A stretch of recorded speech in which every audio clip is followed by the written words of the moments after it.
अभी तक हमने बात की कैसे प्लांट्स में कंट्रोल एंड कोऑर्डिनेशन होता है और क्या उनमें कैसे हार्मोन्स के थ्रू उनमें कंट्रोल एंड कोऑर्डिनेशन होता है। अभी हम बात करेंगे ह्यूमंस की। तो human, because human is such a complicated organisms, हमारे पास दो टाइप्स के सिस्टम्स हैं जो कि हमें कंट्रोल और कोऑर्डिनेट करते हैं। ठीक है, एक है नर्वस सिस्टम और दूसरा है एंडोक्राइन सिस्टम। पहले हम लोग नर्वस सिस्टम पढ़ेंगे और बाद में हम लोग एंडोक्राइन सिस्टम पढ़ेंगे। कुछ बातें जो मैं यहाँ पे बताना चाहूँगी वो कि हमारा जो कंट्रोल एंड कोऑर्डिनेशन का सिस्टम है वो दो तरीके से काम करता है। एक तो हम लोग कैसे अपने आसपास की या फिर अपनी जो इमीडिएट एनवायरनमेंट है उसमें जो चेंजेस होते हैं उसमें कैसे रिएक्ट करते हैं और क्या चीज़ें हैं जो ऐसा करने में हेल्प करती हैं। और दूसरा इंटरनली, आप लोगों को पता है इंटरनली भी हमारी बॉडी के अंदर बहुत सारे फंक्शन चल रहे होते हैं, तो वो कैसे फैसिलिटेट होते हैं और उसको कैसे कंट्रोल कोऑर्डिनेट किया जाता है वो भी नर्वस सिस्टम ही करता है। ठीक है, तो पहले हम लोगों को पता है कि देयर इज़ समथिंग जो कि हमें हमारे एनवायरनमेंट से जोड़ती है और जो भी इंफॉर्मेशन होती है वो कैरी करके हमारे ब्रेन तक पहुंचाती है, देन ब्रेन प्रोसेस करके वापस से एक्शन देता है। ठीक है, तो जो इमीडिएट ऑर्गन्स हैं या फिर जो इमीडिएट चीज़ हैं जो कि एनवायरनमेंट की चेंज को रिसीव करती है उसे हम लोग कहते हैं रिसेप्टर्स। ठीक है, रिसेप्टर्स बेसिकली हमारे सेंस ऑर्गन्स में होते हैं। अगर हम सेंस ऑर्गन्स की बात करें तो हमारे पास कौन कौन से सेंस ऑर्गन्स हैं? ईयर हमारा सेंस ऑर्गन है, नोज़ हमारा सेंस ऑर्गन है, आईज़ हमारा सेंस ऑर्गन है, टंग है और उसके अलावा हमारी स्किन है। तो पहले हम जानते हैं कि रिसेप्टर्स क्या होते हैं, इनके इतने टाइप्स के रिसेप्टर्स हैं, बेसिकली इनके क्या फंक्शंस होते हैं। तो अगर रिसेप्टर्स की डेफिनेशन अगर पढ़ें तो रिसेप्टर की डेफिनेशन है सेल या फिर ग्रुप ऑफ सेल्स जो कि हमारे सेंस ऑर्गन में होते हैं और वो सेंसिटिव होते हैं पर्टिकुलर टाइप ऑफ स्टिमुलस के लिए। ठीक है, तो इसका कहने का मतलब यही है कि हमारे सेंस ऑर्गन्स में एक पर्टिकुलर टाइप ऑफ सेल्स होते हैं जो कि सेंसिटिव होते हैं पर्टिकुलर टाइप ऑफ रिस्पॉन्स के लिए। सपोज़ करो कि मैं अपने हाथ से टच करके किसी चीज़ की खुशबू तो नहीं बता सकती, तो मेरे जो हाथ है वो स्किन टच करके सिर्फ टेम्परेचर बता सकता है, या तो ठंडा है तो गर्म है। ठीक है, मटेरियल का फील बता सकता है कि कैसा है, लेकिन ये खुशबू नहीं बता सकता, बिकॉज यहाँ पे जो रिसेप्टर्स है वो सिर्फ सेंसिटिव है किसके लिए? टच के लिए, टेम्परेचर के लिए, मटेरियल के लिए। ठीक है, तो based on our sense organ जो रिसेप्टर्स है वो भी 5 टाइप्स के हैं। ठीक है, तो ऐसे रिसेप्टर्स जो कि लाइट को रिसीव करते हैं उन्हें फोटो रिसेप्टर्स कहते हैं। और ऑब्वियसली वो कहाँ पे सिचुएटेड होंगे? हमारे आइज़ में। हमारे आइज़ ही लाइट की वजह से चीज़ों को देख पाती है और लाइट को जो भी इंफॉर्मेशन होती है रिसीव करके ब्रेन में पहुँचाती है। सिमिलरली साउंड को रिसीव करने वाले जो रिसेप्टर्स होते हैं उन्हें फोन रिसेप्टर्स कहते हैं, स्मेल को ऑल्फैक्टरी रिसेप्टर्स, एंड टंग को गस्टेटरी रिसेप्टर्स, एंड स्किन को थर्मोरिसेप्टर्स। ठीक है, तो इन सब के अपने अपने काम है। ये लाइट को करते हैं, या आवाज़ को करता है, ये स्मेल को करता है। नो, पड़ोस के घर से मैगी की खुशबू आती है तो पता चल जाता है। सो ये इस ऑल्फैक्टरी रिसेप्टर्स का काम है। और गस्टेटरी रिसेप्टर्स हमारे जैसे ही हम लोग खाना खाते हैं, तो जैसे नमक खा रहे हैं या नींबू खा रहे हैं या चीनी खा रहे हैं या चॉकलेट खा रहे हैं, सो उस सबका टेस्ट ये रिसीव करके ब्रेन तक पहुंच जाता है। एंड लास्ट है थर्मोरिसेप्टर्स। ऑब्वियसली जब पानी बहुत गर्म होता है कैसे हमें तुरंत से पता चल जाता है, ये पानी, या फिर हम बर्फ़ को अपने हाथों में लेते हैं कैसे तुरंत से पता चल जाता है। ये तुरंत ये जो रिसेप्टर्स हैं रिसीव करते हैं इन्फॉर्मेशन दैट जो हमने हाथ में पकड़ी है वो ये बर्फ़ है, वो बहुत ठंडी है, एंड देन ब्रेन हमें बताता है कि अरे बहुत ठंडी है, इसे फेंक दो, तो हम लोग बर्फ़ को ऐसे फेंक देते। ठीक है, तो ये तो रही बात रिसेप्टर्स की। क्योंकि हम लोग पहले नर्वस सिस्टम पढ़ेंगे तो हम लोग जानेंगे कि नर्वस सिस्टम है उसको फर्दर सब डिवाइड किया गया है। तो हम देखते हैं कि क्या है वो सब डिविजन्स उसके।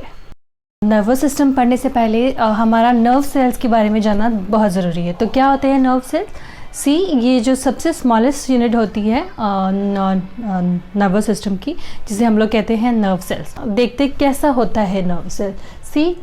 बिल्कुल ऐसा होता है नर्व सेल्स। ठीक है, कभी अगर मौका मिला नर्व सेल्स निकाल के देखने का तो ये बिल्कुल ऐसा ही दिखेगा। ठीक है, तो उसमें सबसे पहले क्या होता है, ये एक सेल बॉडी होती है, सेल बॉडी जिसके अंदर एक न्यूक्लियस और साइटोप्लाज्म होता है। ठीक है, जो कि इसको लिविंग बनाता है। बाकी सेल्स की तरह उसमें भी न्यूक्लियस और साइटोप्लाज्म होता है, इनमें भी न्यूक्लियस एंड साइटोप्लाज्म होता है। उसके अलावा अगर तुम देखोगे तो फाइबर लाइक स्ट्रक्चर्स यहाँ से निकल रहे हैं, और सिमिलरली एक लॉन्ग फाइबर लाइक स्ट्रक्चर इस तरह से भी निकल रहा है सेल बॉडी के। तो ये जो स्मॉलर फाइबर स्ट्रक्चर है उन्हें हम लोग कहते हैं डेंड्राइट्स। ठीक है, डेंड्राइट्स का फंक्शन यही होता है कि रिसेप्टर से इंफॉर्मेशन पिकअप करते हैं एंड देन ये जो लॉन्ग फाइबर लाइक स्ट्रक्चर है, ठीक है, इससे पास ऑन करते हैं नर्व एंड तक। ये जो लॉन्ग फाइबर स्ट्रक्चर है इसे कहते हैं एक्सॉन। ठीक है, एक्सॉन अगेन कवर्ड होते हैं एक शीट से या फिर आउटर कवरिंग लगी होती है इस पर, जिसको हम लोग माइलिन शीट बोलते हैं। ठीक है, एक्सॉन जहाँ पे एंड होता है, ये जो एंडिंग्स आपको दिख रही है इसको कहते हैं नर्व एंडिंग। ठीक है, नर्व एंडिंग कहते हैं। तो ये टिपिकल जो हमारा नर्व सेल है ये बिल्कुल ऐसा ही दिखता है। ठीक है, अभी जो नर्व सेल्स होते हैं वो 3 तरीके के होते हैं, 3 टाइप्स है नर्व सेल्स के। पहला होता है सेंसरी नर्व सेल्स या फिर सेंसरी न्यूरॉन्स। सेंसरी न्यूरॉन्स क्या होते हैं? वो सेंसरी न्यूरॉन्स वो होते हैं जो कि इंफॉर्मेशन रिसेप्टर से लेकर ब्रेन तक पहुंचाते हैं। ठीक है, यानी कि रिसेप्टर से लेकर ब्रेन तक पहुंचाने वाले जो भी न्यूरॉन्स होते हैं उसे हम लोग क्या कहते हैं? Sensory neurons. ठीक है, दूसरे होते हैं मोटोर न्यूरॉन्स। मोटोर न्यूरॉन्स क्या होते हैं? वो ब्रेन से मसल्स तक जाते हैं। ऐसे न्यूरॉन्स जो ब्रेन से या फिर स्पाइनल कॉर्ड से मसल्स तक जाते हैं उन्हें हम लोग मोटोर न्यूरॉन्स कहते हैं। और तीसरा जो होता है रिले न्यूरॉन्स होते हैं, वो ब्रेन के अंदर ही कनेक्टेड होते हैं। ठीक है, तो ये बिल्कुल हाईवे के 2 लेन सर्विसेज की तरह है, जहाँ पे एक लेन से गाड़ी जा रही होती है तो जा ही रही होती है। ठीक है, वहाँ से आती नहीं है, अगर आई तो एक्सीडेंट हो जाएगा। सिमिलरली दूसरा लेन जहाँ से सब गाड़ी जा रही होती है वहाँ से फिर आ नहीं रही होती। ठीक है, तो बिल्कुल उसी तरीके से सेंसरी जो नर्व होते हैं वो इन्फॉर्मेशन रिसेप्टर से लेके ब्रेन तक जाते हैं और मोटर ब्रेन से लेके मसल्स तक जाते हैं। जल्दी से देखते हैं इनके डेफिनेशंस क्या हैं।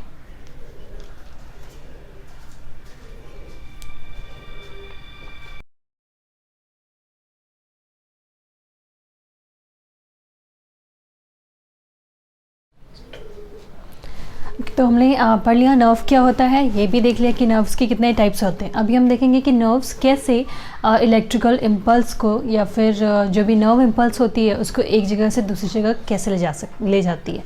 ठीक है, तो यहाँ पे मैंने एक छोटा सा डायग्राम बना रखा है, तो देखते हैं। सी, ये रिसेप्टर्स है। रिसेप्टर्स कुछ भी हो सकता है। चलो अज्यूम करते हैं मैगी की खुशबू। ठीक है, जैसे ही मैगी की खुशबू मेरे नाक में आती है, यानी कि स्टिमुलस मिला, वो स्टिमुलस रिसेप्टर्स पे आया। तो जैसे ही स्टिमुलस होता है और रिसेप्टर्स पे आता है, वहाँ पे एक केमिकल रिएक्शन होता है। ठीक है, वो केमिकल रिएक्शन इस इंफॉर्मेशन को कि मैगी की खुशबू है उसको इलेक्ट्रिकल इम्पल्स में कन्वर्ट कर देती है। ठीक है, देन वो इलेक्ट्रिकल इम्पल्स है डेंड्राइट कैरी करता है वाया सेल बॉडी एक्सॉन से वो पहुंचाता है नर्व एंडिंग तक। ठीक है, अब नर्व एंडिंग तक तो पहुंच गया, लेकिन जो एक न्यूरॉन होता है और 2 न्यूरॉन होता है, इन दोनों के बीच में जो जगह होती है बहुत ही छोटी सी जगह होती है, दैट्स अ माइक्रोस्कोपिक डिस्टेंस। तो वो जो जगह होती है हम उसको बोलते हैं सिनेप्स। ठीक है, सो अगेन जैसे ही वो इलेक्ट्रिकल इम्पल्स इधर आती है नर्व एंडिंग पे, अगेन यहाँ पे इस सिनेप्स पे केमिकल रिलीज़ करती है। उस केमिकल को हम लोग अक्सर न्यूरोट्रांसमीटर्स कहते हैं। ठीक है, तो वो इलेक्ट्रिकल इम्पल्स न्यूरोट्रांसमीटर्स रिलीज़ करती है यहाँ पे, एंड देन उसी न्यूरोट्रांसमीटर्स की वजह से इंफॉर्मेशन जंप करके इस सिनेप्स के वाया इस डेंड्राइट पे आ जाती है। ठीक है, and then again dendrite to cell body to axon to nerve ending, again same reaction, chemical reaction होता है और वो जंप करके जाती है जब तक कि वो रीले न्यूरॉन तक नहीं पहुंच जाती। अगेन रीले न्यूरॉन्स ब्रेन में होते हैं, देन रीले न्यूरॉन डिसाइड करते हैं कि which part of the brain इसको सेंड करना है, वो उस पार्ट ऑफ द ब्रेन में उसको सेंड कर देती है। ठीक है, तो सेम चीज़ मैंने यहाँ पे भी बताई हुई है। जब स्टिमुलस आता है या फिर मैगी की खुशबू आई, वो रिसेप्टर्स हमें नाक पे जो भी हमारे नोज़ में रिसेप्टर्स थे, ऑल्फैक्टरी रिसेप्टर्स, उन्होंने रिसीव की इन्फॉर्मेशन। पर जैसे ही ये प्रोसेस होता है, यानी कि स्टिमुलस और रिसेप्टर्स आपस में जब मिलते हैं तो केमिकल रिएक्शन होता है। वो केमिकल रिएक्शन इस इन्फॉर्मेशन को इलेक्ट्रिकल इम्पल्स में कन्वर्ट कर देता है। ठीक है, electrical impulse then dendrite to cell body to axon to nerve ending पहुंच जाता है। ठीक है, नर्व एंडिंग के बाद आता है synapse again that's a microscopic distance between 2 neurons. तो वहाँ पे भी इलेक्ट्रिकल इम्पल्स रिलीज करते हैं केमिकल, जिसको अक्सर हम लोग न्यूरोट्रांसमीटर्स कहते हैं। ठीक है, और जैसे ये रिलीज करती है neurotransmitter, with the help of these neurotransmitters वो सेकेंड नर्व पे जंप करते हैं। ठीक है, एंड देन उसके बाद रीले न्यूरॉन से ब्रेन में चले जाते हैं। तो ऐसा होता है कंडक्शन नर्व इम्पल्स का, जैसे एक जगह से दूसरी जगह जाती है। ये बिल्कुल उसी तरीके से है जैसे ही हम लोग घर में घुसते हैं और स्विच ऑन करते हैं और हमारा पंखा चल जाती है, फिर लाइट चल जाती है, स्विच ऑन किया लाइट चल गई। तो इतनी जल्दी फास्ट से जो ट्रांसफ़र होता है इस इंफॉर्मेशन का कि लाइट को जलना है, सिमिलरली उसी तरीके से उससे भी ज़्यादा फास्ट तरीके से यहाँ पे इंफॉर्मेशन ट्रैवल करती है तुरंत ब्रेन में। जैसे 1 सेकंड के अंदर हमें पता चल जाता है अरे मैगी की खुशबू है, या फिर 1 सेकंड के अंदर अगर मम्मी बुला रही होती है, नहीं खैर मम्मी तो बुलाती है तो हम लोग जानबूझकर सुनते नहीं, लेकिन कोई जो हमें प्यारा है या फिर हमारा बेस्ट फ्रेंड खेलने के लिए बुला रहा हो तो हमें तुरंत पता चल जाता है अरे मेरा बेस्ट फ्रेंड आ गया है, खेलने का टाइम हो गया। तो ये सारी की सारी इन्फॉर्मेशन हमारे ब्रेन से ऐसे ही ट्रैवल करती है। ठीक है, तो ये थी सारी नर्व्स और nerve conduction of nerve impulse की। नेक्स्ट हम लोग डिटेल में पढ़ेंगे nervous system. Human nervous system एक बहुत ही कॉम्प्लेक्स स्ट्रक्चर है। इसमें इतने सारे कनेक्शंस हैं और ऑब्वियसली क्योंकि ये इतनी इवॉल्व स्ट्रक्चर को पूरा कंट्रोल कोऑर्डिनेट कर रहा है तो ऑब्वियसली ये कॉम्प्लिकेटेड तो होगा ही। पर देखते हैं जी ह्यूमन नर्वस सिस्टम को है इसको फर्दर सब पार्ट में बांटा गया है। पहला है central nervous system. Central nervous system मतलब ये यहाँ पे जितना भी पार्ट है हमारे इस खोपड़ी के अंदर उसे हम लोग कहते हैं सेंट्रल नर्वस सिस्टम। ठीक है, जो सेकेंड टाइप है वो है पेरिफेरल नर्वस सिस्टम। तो ये जो हो गया हमारा सेंट्रल नर्वस सिस्टम। अब इसको छोड़ दो तो पूरी बॉडी में भी हमारे न्यूरल कनेक्शंस है।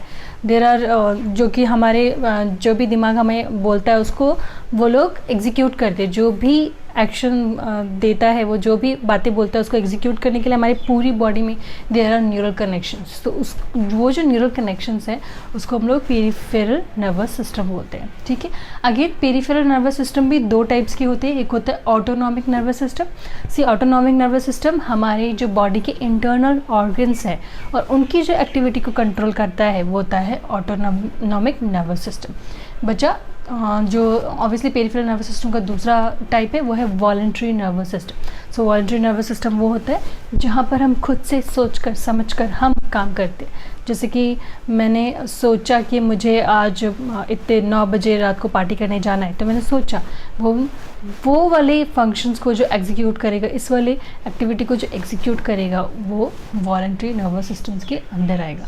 सो हम लोग 1 बाय 1 इन सब के फंक्शन पढ़ेंगे जो कि पढ़ने में बहुत ही इंटरेस्टिंग है, बहुत ही फैसिनेटिंग लगेगा ये जान के कि बाप रे हमारा दिमाग इतना सारा काम करता है। सो हम 1 बाय 1 सबके फंक्शंस पढ़ेंगे। तो अभी हम लोग पढ़ेंगे सेंट्रल नर्वस सिस्टम। ये बिल्कुल जैसे सेंट्रल में गवर्नमेंट होती है और पूरे ऑल ओवर नेशंस को ऑल ओवर स्टेट्स को कंट्रोल रखती है, वैसे ही हमारा सेंट्रल नर्वस सिस्टम होता है। ठीक है, तो सबसे पहले हम लोग पढ़ेंगे इसका स्ट्रक्चर कैसा होता है। स्ट्रक्चर की अगर हम बात करें तो ये सिचुएटेड यानी कि लोकेटेड होता है एक बोनी बॉक्स स्ट्रक्चर के अंदर जिसको हम लोग क्रेनियम बोलते हैं। ठीक है, ये जो हार्ड स्ट्रक्चर आप लोगों को फील हो रहा होगा तो ये जो स्ट्रक्चर है इसको हम लोग क्रेनियम बोलते हैं। इसी के अंदर होता है हमारा दिमाग। ठीक है, हमारा ब्रेन, और उस ब्रेन यानी फॉलोड बाय क्रेनियम वहाँ पे 3 मेम्ब्रेन स्ट्रक्चर्स होते हैं जिसको बोलते हैं मेनिंजेस। ठीक है, मेनिंजेस के बीच में जो गैप होती है उन गैप में सेरेब्रोस्पाइनल नाम का सेरेब्रोस्पाइनल फ्लूइड होता है जो कि क्या करता है, प्रोटेक्ट करता है मैकेनिकल शॉक से। हमारे ब्रेन को मैकेनिकल शॉक से प्रोटेक्ट करता है। ठीक है, तो स्ट्रक्चर में थैंकफुली आप लोगों को इतना पढ़ना है, वरना बहुत ही कॉम्प्लिकेटेड स्ट्रक्चर है जो कि ऑब्वियसली हायर क्लास में हम लोग पढ़ेंगे। नेक्स्ट ये जो ब्रेन है फर्दर 3 टाइप्स में डिवाइडेड है। पहला टाइप है फोर ब्रेन, दूसरा है मिड एंड तीसरा है hind brain. So fore brain यानी कि 4 का मतलब ही होता है फ्रंटल ब्रेन, ये जो ब्रेन है यहाँ पे जो लोकेटेड है और यहाँ पे, उसके बाद होता है mid brain and then hind brain जो पीछे है। तो हम लोग स्टार्ट करेंगे फोर ब्रेन से कि फोर ब्रेन का क्या क्या फंक्शन होता है। ठीक है, तो फोर ब्रेन के फंक्शंस क्या होते हैं। ठीक है, फोर ब्रेन के बहुत ही इंटरेस्टिंग फंक्शन होते हैं। सो हमारी डे टू डे लाइफ में जो भी चीज़ें होती हैं बचपन से लेके आज तक जो भी चीज़ें हुई हैं वो सब का सब हमारा फोर ब्रेन ही करता है। तो पहले तो फोर ब्रेन में क्या होता है, मेनली कंसिस्ट ऑफ सेरेब्रम। ठीक है, इसके अंदर का जो पार्ट होता है मेनली, कुछ और भी पार्ट्स होते हैं, थैंकफुली आप लोग को नहीं पढ़ने, जो पढ़ने हैं हम वही पढ़ते हैं। सो इसका जो सबसे मेन पार्ट होता है उसे सेरेब्रम कहते हैं। और सेरेब्रम क्या क्या करता है, सेरेब्रम रिस्पॉन्सिबल होता है लर्निंग के लिए, रीजनिंग के लिए, इंटेलिजेंस के लिए, पर्सनैलिटी के लिए एंड मेमोरी के लिए। ठीक है, हम कितना सीख पाते हैं कितना नहीं सीख पाते हैं वो सेरेब्रम की रिस्पॉन्सिबिलिटी है। हमारा रीजनिंग करना कि ये चीज़ ऐसी है वैसी क्यों नहीं है, वैसी है तो वैसी क्यों नहीं है, हमारा रीजनिंग करना, हमारा इंटेलिजेंस, कितना ज़्यादा इन्फॉर्मेशन हमारे दिमाग में स्टोर होता है उतने ही ज़्यादा इंटेलिजेंट हम होते हैं, तो वो भी सेरेब्रम पे ही डिपेंड करता है। अपार्ट फ्रॉम दैट हमारी पर्सनैलिटी और मेमोरी, अगेन सारी चीज़ें ऑलमोस्ट सिमिलर है कि हम लोग जितने ज़्यादा इन्फॉर्मेशन हमारे दिमाग में स्टोर होगी हम उतने इंटेलिजेंट होंगे, वैसी ही हमारी पर्सनैलिटी हो जाएगी और उतनी ही चीज़ें हमें याद रहेंगी। या फिर अगर बचपन में हमारे साथ कोई इंसिडेंट हुआ है अच्छा या बुरा, अगर वो हमें याद है अभी तक भी, मतलब मैं अपने बारे में बोलूँगी, तो ऑब्वियसली वो सेरेब्रम की वजह से ही याद है। ठीक है। सेकेंड, हमारा थॉट्स, हमारा सेंसेशन, हमारे actions and movement control by cerebrum. ठीक है, हमारे थॉट्स कि मैं क्या सोचती हूँ ऑब्वियसली सेरेब्रम से होता है, मेरे सेंसेशंस, मेरे एक्शंस, जो भी अभी मैं ऐसे कर रही हूँ, ये जो मेरे एक्शंस हैं वो सेरेब्रम कर रहा है, मैं नहीं कर रही हूँ, सेरेब्रम कर रहा है। इसके अलावा मेरा मूवमेंट, अगेन मूवमेंट, एक जगह से दूसरी जगह चल पाना या फिर सर का ऐसे वैसे हिलाना और दूसरे जो मूवमेंट्स होते हैं वो सारे के सारे मूवमेंट्स सब सेरेब्रम कंट्रोल करता है। अपार्ट फ्रॉम दैट इनके पास डिफरेंट एरियाज़ होते हैं डिफरेंट फंक्शंस को परफॉर्म करने के लिए। तो फर्दर जब हम हायर क्लासेस में जाएंगे तो हम देखेंगे कि ये जो सेरेब्रम है या फिर जो फोरब्रेन है वो अलग अलग पार्ट्स में डिवाइडेड है, जो कि ऑब्वियसली हमें क्लास 10 में नहीं पढ़ना और अच्छा ही है कि नहीं पढ़ना। तो इनके पास डिफरेंट एरियाज़ होते हैं ताकि ये डिफरेंट फंक्शंस को परफॉर्म कर सके। लाइक थिंकिंग करने के लिए अलग होता है, लर्न करने के लिए अलग होता है, मेमोरी स्टोर करने के लिए अलग होते हैं। So there are different areas जहाँ पे ये सारी एक्टिविटी होती है। ठीक है। इसके अलावा ऑल्सो हैज़ एसोसिएशन एरियाज़, इनके पास एसोसिएशन एरियाज़ भी होते हैं जो कंट्रोल करते हैं हमारी थिंकिंग को एंड मेमोरी को। सी एसोसिएशन एरियाज़ क्या होते हैं, हम लोग किसी एक चीज़ को देख के समझ पाते हैं कि अच्छा ये चीज़ इस चीज़ से कैसे रिलेटेड है, एसोसिएट करके। ठीक है। या फिर वो चीज़ें उससे कैसे रिलेटेड है, कैसे हम लोग सिमिलर एक मम्मी को देखते हैं या उसके बेटी को देखते देखते अरे दोनों एक जैसे ही दिखते हैं। सो ये जो एसोसिएशन है ये भी सेरेब्रम के वजह से होता है। ठीक है। मेमोरी यानी कि स्टोर करना, सी बचपन में ही मुझे किसी ने बता दिया था कि ग्रीन कलर ऐसा दिखता है। ठीक है। अब मुझे 4 कलर दिए लेकिन I know which one is the green colour, तो मैं यही चूज़ करूँगी। ठीक है। तो मेमोरी, बचपन में मुझे सिखाया गया था कि ग्रीन कलर ऐसा है और ये मेरे दिमाग में जाके स्टोर हो गया कि ग्रीन कलर ऐसा दिखता है। So from that time onwards जब भी मुझे ग्रीन कलर चूज़ करना रहता है, अच्छा that is the green colour. ठीक है। तो वो भी सेरेब्रम का काम होता है। ठीक है। इसके अलावा also store information and experiences, again सारी इन्फॉर्मेशन जो भी हम लोग आज के दिन में कल के दिन में करेंगे या फिर हम जो पास्ट में किया हुआ है वो सारे इन्फॉर्मेशन स्टोर करने का काम सेरेब्रम करते हैं। सारे एक्सपीरियंस स्टोर करने का काम भी हमारे सेरेब्रम करती है। ठीक है। तो इसीलिए जब हम छोटे होते हैं यानी कि ऑब्वियसली हमारे जो एक्सपीरियंसेस होते हैं सब तो सेरेब्रम में स्टोर होते हैं, तो बच्चों के स्पेशली उनके जो एक्सपीरियंस होते हैं कम होते हैं, छोटी सी लाइफ होती है, छोटी सी चीज़ें देखी होती है, स्कूल गए होते हैं, घर आए होते हैं, सो हमारे एक्सपीरियंसेस कम होते हैं। वेयर्स जो हमारे पेरेंट्स हैं उनके सेरेब्रम में बहुत सारे एक्सपीरियंसेस स्टोर होते हैं, इसीलिए वो ज़्यादा अच्छी तरीके से डिसीजन ले पाते हैं based on their past experiences. पर हमें तो सुनने में बहुत ही ज़्यादा ख़राब लगता है, हमें लगता है कि क्या है पेरेंट्स क्या बोले चले जा रहे हैं। सो उनका सेरेब्रम जो होता है हमसे ज़्यादा स्ट्रांग होता है, ऑब्वियसली उनके सेरेब्रम में ज़्यादा एक्सपीरियंसेस स्टोर होते हैं एंड वो बहुत सारे टाइम सही ही बोलते हैं, तो हमें सुन भी लेनी चाहिए। ठीक है। Next also has a sensory and motor areas, इन लोगों के पास सेंसरी एंड मोटोर एरियाज़ होते हैं। सी सेंसरी एरिया जहाँ पे एक्सटर्नल एनवायरनमेंट से इंफॉर्मेशन रिसीव करके सेंसरी एरियाज़ तक पहुँचाए जाते हैं, जैसे कि क्या, जैसे कि अच्छा गाना सुनना, हमारा कान उस गाने को सुनता है, अगेन वो हमारे सेरेब्रम तक पहुंचाता है।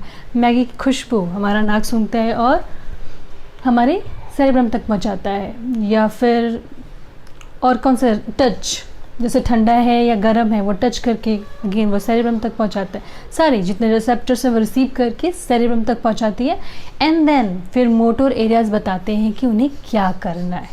ठीक है। अगर सामने से एक जंगली जानवर आ रहा है तो जैसे हमारी आंख दिखेगा और सेरेब्रम को बताएगा कि जंगली जानवर आ रहा है और सेरेब्रम बोलेगा भागो, तो हम तुरंत से भागना शुरू कर देंगे। ठीक है। तो ये काम होता है सेंसरी एंड मोटोर एरियाज़ का। एंड लास्ट जितने भी वॉलंटरी एक्शंस हैं, वॉलंटरी एक्शंस मतलब होते हैं जो खुद से करते हैं। ठीक है। खुद से हम लोग ने किया है, जैसे कि रीडिंग, जैसे कि वॉचिंग टीवी, हम लोग टीवी देखते हैं अपने आप से, जैसे कि एक जगह से चल के दूसरी जगह चलना, मैंने डिसाइड किया कि मुझे यहाँ से वहाँ जाना है, तो ये वॉलंटरी एक्शंस है जो मैं चाहती हूँ करना। सो ये सारे एक्शंस भी सेरेब्रम की वजह से ही हो पाते, क्योंकि हम उन्हें बोलते हैं कि हमें चलना है, तो सेरेब्रम मोटर जो न्यूरॉन्स होते हैं उनको बोलता है कि अच्छा चलो जाके मसल्स को बोलो किसको चलना है, देन मसल स्टार्ट वॉकिंग, ठीक है, चलना शुरू कर देते हैं। तो ये था ब्रेन का फंक्शन। ऑब्वियसली फोर ब्रेन का फंक्शन था, ये बहुत ही इंटरेस्टिंग फंक्शन था। हायर क्लासेस में आप जाएंगे तो आप देखेंगे कि कैसे अलग अलग इनके जो पार्ट्स हैं वो फंक्शन करते, ठीक है। टिल देन इतना ही जानना आप लोगों के लिए ज़रूरी था। नेक्स्ट हम लोग पढ़ेंगे मिड ब्रेन के फंक्शन। सी वैसे तो वाइट बोर्ड पे 2 ही फंक्शन मेंशन है, इसका मतलब ये नहीं है कि मिड ब्रेन का फंक्शन इतना लिमिटेड है। मिड ब्रेन की और भी फंक्शंस हैं। The good thing is that कि वो अभी हमें नहीं जानने, ऑब्वियसली हायर क्लासेस में हमें जानने। तो वो जो 2 फंक्शन मेंशन किए हैं उसे हम पढ़ लेते हैं मिड ब्रेन के। पहला फंक्शन तो यही है कि रिफ्लेक्स मूवमेंट कंट्रोल करता है, किसके, हेड के, नेक के एंड ट्रंक के। अक्सर मतलब मैं अपना एग्जांपल दूंगी, अक्सर ऐसा होता है कि अचानक से एक कीड़ा मेरे ऊपर गिर गया तो ऐसे हो जाते हैं हम लोग, रिफ्लेक्स एक्शन होता है, मूव करने लग जाते हैं, फिर डांस करने लग जाते हैं।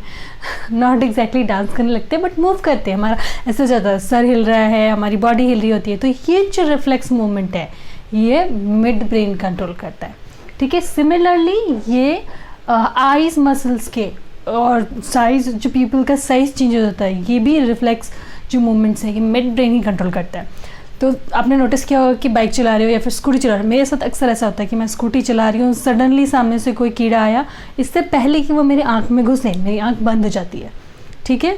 तो वो रिफ्लेक्स मूवमेंट होता है, ब्रेन को पहले ही समझ में आता है कि कोई कीड़ा आ रहा है, वो आंख में घुसेगा, मिड ब्रेन उसको पहले ही आंखों को बंद करा देता है। तो ये जो कंट्रोल है, ये जो एक्टिविटी है, ये भी मिड ब्रेन कंट्रोल करता है, ठीक है। तो ये याद करने में ईजी होगा क्योंकि मिड ब्रेन का सिर्फ एक ही फंक्शन, 2 ही फंक्शन है, वो भी एक ही फंक्शन है एक्चुअली, रिफ्लेक्स मूवमेंट को कंट्रोल करना, किसके, हेड के, नेक के, ट्रंक के, आइज के, ठीक है।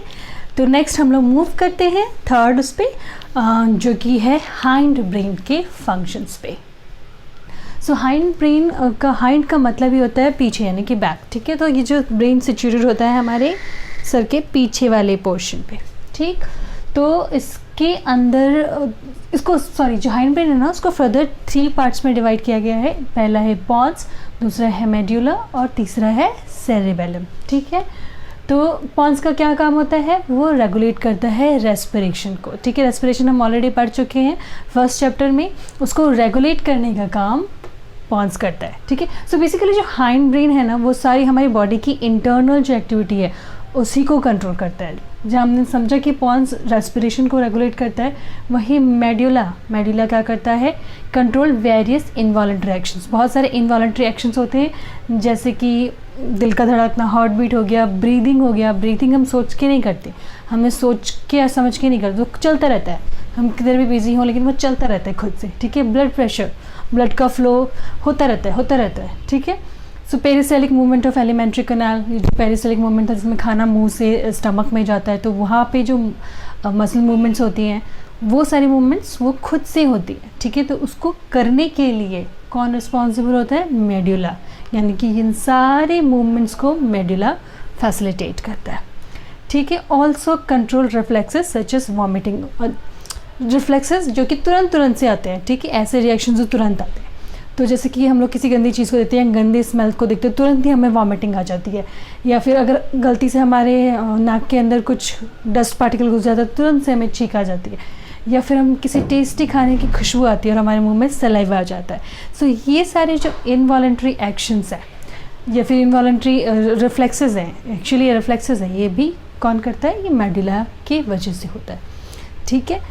थर्ड जो कि इसका पार्ट है सेरेबेलम। सेरेबेलम इज़ इम्पॉर्टेंट क्योंकि most of the time question आता ही है सेरेबेलम से।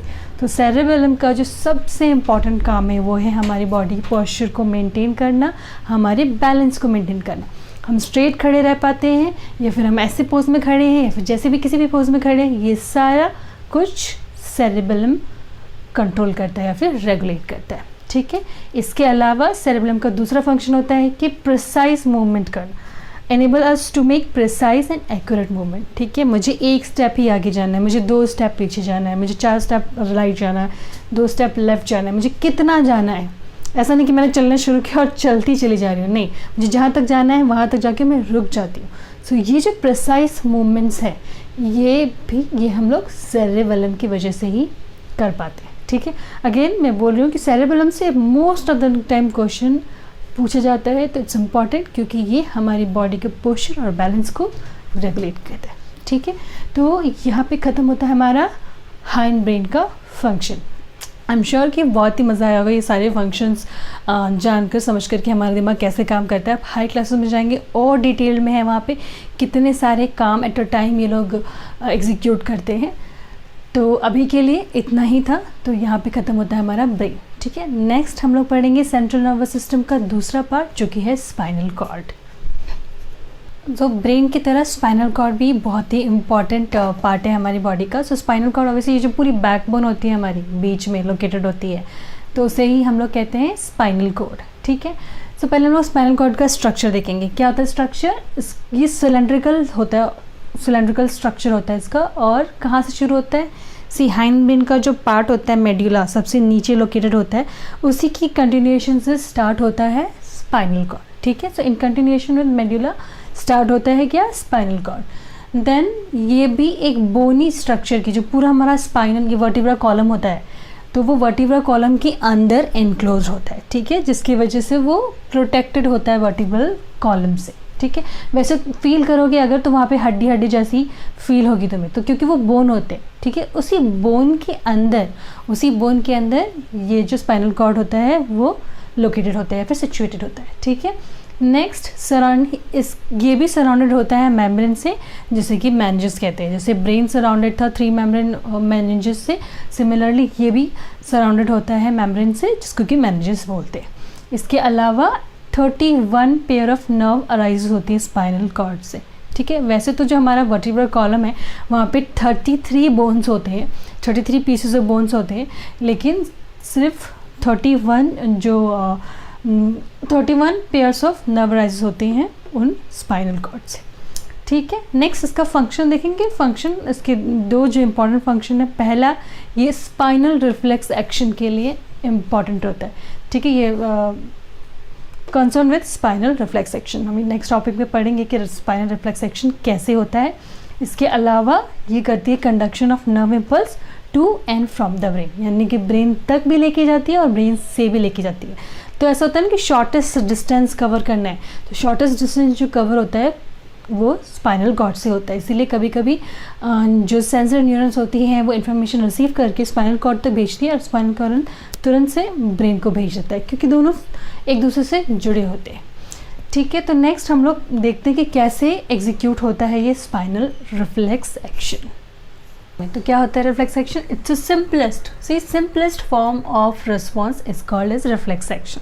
ठीक है, सबसे सिंपल, इतना सिंपल कि हमने फ्रिज खोला, खाना निकाला और खा लिया, इतना सिंपल होता है। ठीक है, तो कैसे सिंपल होता है? इसमें क्या होता है कि सेंसरी जो न्यूरॉन्स होते हैं, आपको पता है कि सेंसरी न्यूरॉन्स इन्फॉर्मेशन लेते हैं एनवायरनमेंट से, ठीक है, या फिर हमारे एटमॉस्फेयर से।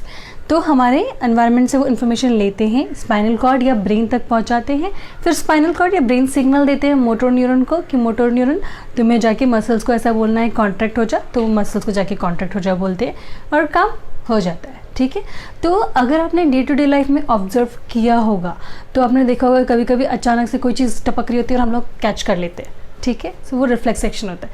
अचानक से जैसे हम किचन में गए, हमने गरम प्लेट उठाया, हमें पता नहीं था कि वो गरम है और हमने उठा लिया और वो झटके से हमारे हाथों से गिर जाता है, वो रिफ्लेक्स एक्शन है। छींका आना यानी कि स्नीजिंग रिफ्लेक्स एक्शन है। और जैसे कि हम लोग एक अंधेरे कमरे में घुसते हैं और हमारी प्यूपिल का साइज इंक्रीज हो जाता है ताकि हम चीज़ों को देख पाएँ, वो रिफ्लेक्स एक्शन है। ठीक है, कभी कभी हम क्रिकेट खेल रहे होते हैं और अचानक से हम लोग कोई कैच पकड़ते हैं, हम लोग ने पकड़ा नहीं होता, हमें लगता है वाह कैच हमारे हाथों में खुद ब खुद कैसे आ गया, सो वो रिफ्लेक्स एक्शन होता है। ठीक है, तो ये सारे एग्जाम्पल है रिफ्लेक्स एक्शंस की। अगर हम लोग कैरेक्टरिस्टिक्स की बात करें कि क्या कैरेक्टरिस्टिक्स होते हैं इन रिफ्लेक्स रिस्पॉन्सेस की, तो पहला है कि ये रैपिड होते हैं, ये बहुत फास्ट होते हैं। अगर आपने ऑब्जर्व किया है तो आपको पता होगा, और नहीं किया है तो अभी से फॉरवर्ड आप ऑब्जर्व करिएगा कि बहुत रैपिड होते हैं, हमें पता तक नहीं चलता और प्लेट हमारे हाथ से छूट जाता है, हमें पता तक नहीं चलता और कैच हमारे हाथों में होता है, हमें पता तक नहीं चलता और हम कोई चीज़ पकड़ लेते हैं, ठीक है। तो ये बहुत रैपिड होता है। दूसरा ऑटोमेटिक होता है, खुद से किया गया होता है, हमें पता नहीं चलता और ये हो जाता है। चूँकि ये ऑटोमेटिक इसलिए इनवॉलंटरी भी होता है, यानी कि हमने सोच कर समझ कर नहीं किया होता। तो इसके ये 3 कैरेक्टरिस्टिक्स है कि रैपिड होता है, ऑटोमेटिक होता है और इनवॉलंटरी रिस्पॉन्स होता है, ठीक है। अब ये तो था रिफ्लेक्स एक्शन की बात। नेक्स्ट है रिफ्लेक्स आर्क। क्या होता है रिफ्लेक्स आर्क? सी वो pathway taken by nerve impulse in reflex action known as reflex arc. So reflex action में जो पाथवे लेता है नर्व, उसे हम लोग क्या बोलते हैं? रिफ्लेक्स आर्क बोलते हैं, ठीक है। सिंपल सा है कि सपोज करो मैंने गर्म प्लेट टच किया, वो मेरा स्टिमुलस था, तो मुझे हीट फील हुआ। हीट वाली जो इन्फॉर्मेशन है, यानी कि मुझे गर्म फील हुआ, वो रिसेप्टर रिसीव करता है, जनरली थर्मो रिसेप्टर रिसीव करता है और सेंसरी न्यूरॉन के थ्रू वो स्पाइनल कॉर्ड में पहुंचाता है, ठीक है। Spinal cord then again motor neuron को आदेश देता है कि तुम जाके इफेक्टर को बोलो, तो मोटर न्यूरॉन जाता है और इफेक्टर कौन होगा यहाँ पे? मसल्स होंगे। मसल्स जब कॉन्ट्रैक्ट होंगे तभी हमारा हाथ पीछे हटेगा ना, तो ये मोटर न्यूरॉन इफेक्टर को जाके बोलते हैं कि तुम कॉन्ट्रैक्ट हो जा, और मसल्स कॉन्ट्रैक्ट होते हैं और हमारा हाथ हट जाता है, ठीक है। रिस्पॉन्स में लिफ्टिंग ऑफ हैंड जाता है। तो ये सिंपल सा जो है इसे हम लोग कहते हैं रिफ्लेक्स आर्क, ठीक है। यहाँ पे खत्म हुआ reflex action and reflex arc. So अभी तक हमने पढ़ा कि कैसे नर्वस सिस्टम को 2 पार्ट्स में डिवाइड किया गया था। एक था सेंट्रल नर्वस सिस्टम, दूसरा था पेरिफेरल नर्वस सिस्टम। तो हमने सेंट्रल नर्वस सिस्टम के अंदर पढ़ा ब्रेन एंड स्पाइनल कॉर्ड। अब हम आते हैं पेरिफेरल नर्वस सिस्टम में। तो अगर हम सेंट्रल नर्वस सिस्टम यानी कि यहाँ पे जो ब्रेन है और ये स्पाइनल कॉर्ड को अगर छोड़ दे, तो भी हमारी पूरी बॉडी में देयर आर सेवरल न्यूरॉन्स और नर्व सेल्स है, ठीक है। तो ये जो पूरी बॉडी में नर्व सेल्स है वो ऑल टुगेदर कंस्टिट्यूट करते हैं पेरिफेरल नर्वस सिस्टम को, ठीक है। वही लिखा है यहाँ पे, all the nerves of the body together constitute the peripheral nervous system, यानी कि हेड से लेके टो तक देयर आर सेवरल नर्व्स जो कि हमारी बॉडी को ब्रेन से कनेक्ट करते हैं या फिर स्पाइनल कॉर्ड से कनेक्ट करते हैं। तो इसको हम लोग बोलते हैं PNS, यानी कि पेरिफेरल नर्वस सिस्टम, ठीक है। दूसरा 3 तरीके के जो नर्व्स होते हैं जो कि PNS को बनाते हैं, ठीक है। पहला है स्पाइनल नर्व्स जो कि स्पाइनल कॉर्ड से निकलते हैं, ठीक है। स्पाइनल कॉर्ड से निकलते हैं और पूरी बॉडी में एक्सेप्ट हेड वो पूरी बॉडी में फैले हुए होते हैं, ठीक है। इनके पास दोनों तरीके के न्यूरॉन्स होते हैं, यानी कि सेंसरी न्यूरॉन्स भी होते हैं और मोटर न्यूरॉन्स भी होते हैं, यानी कि इन्फॉर्मेशन लाकर स्पाइनल कॉर्ड को दी जाती है और स्पाइनल कॉर्ड से वापस से एक्शन ले जा करके दूसरे नर्व्स तक यानी मोटर न्यूरॉन्स को दी जाती है, ठीक है। दोनों तरीके के नर्व्स इसमें मिलते हैं। दूसरा है क्रेनियल नर्व्स क्या होते हैं? अराइजेस फ्रॉम द ब्रेन, यानी कि हमारे दिमाग से निकलते हैं और पूरे हेड में फैले हुए होते हैं, थ्रू आउट द हेड फैले हुए होते हैं, ठीक है। इनके पास भी सेंसरी एंड मोटर न्यूरॉन्स दोनों होते हैं, यानी कि इन्फॉर्मेशन लेके जाते हैं और वहाँ से लेके भी आते हैं, ठीक है। जैसे कि अमेज़ॉन वाला बंदा होता है, सामान दे के भी जाता है और हम रिटर्न जब करना होता है तो सामान लेके भी जाता है, ठीक है। और तीसरा है विसरल नर्व्स क्या होते हैं? मोस्ट ऑफ द टाइम ये जो नर्व्स होते हैं वो अराइज होते हैं स्पाइनल कॉर्ड से। कभी कोई ऐसे भी नर्व्स है जो ब्रेन से अराइज होते हैं, लेकिन ज़्यादातर स्पाइनल कॉर्ड से अराइज होते हैं और वो हमारे इंटरनल ऑर्गन्स के साथ कनेक्टेड होते हैं, वो रेगुलेट करते हैं हमारे इंटरनल ऑर्गन्स की एक्टिविटी को, ठीक है। तो ये था हमारा पेरिफेरल नर्वस सिस्टम, ठीक है। तो यहाँ पर ख़त्म हुआ पूरा हमारा नर्वस सिस्टम। नेक्स्ट जो हम पढ़ेंगे वो हम पढ़ेंगे endocrine system. Thank you so much for watching this video. I hope मैंने जो आपको पढ़ाया वो पसंद आया होगा, मोस्ट इम्पॉर्टेंटली कि समझ आया होगा। और अगर पसंद भी आया है और समझ भी आया है तो लाइक कीजिए, अपने फ्रेंड्स के साथ शेयर कीजिए और सब्सक्राइब तो ज़रूर ही कीजिए। Thank you.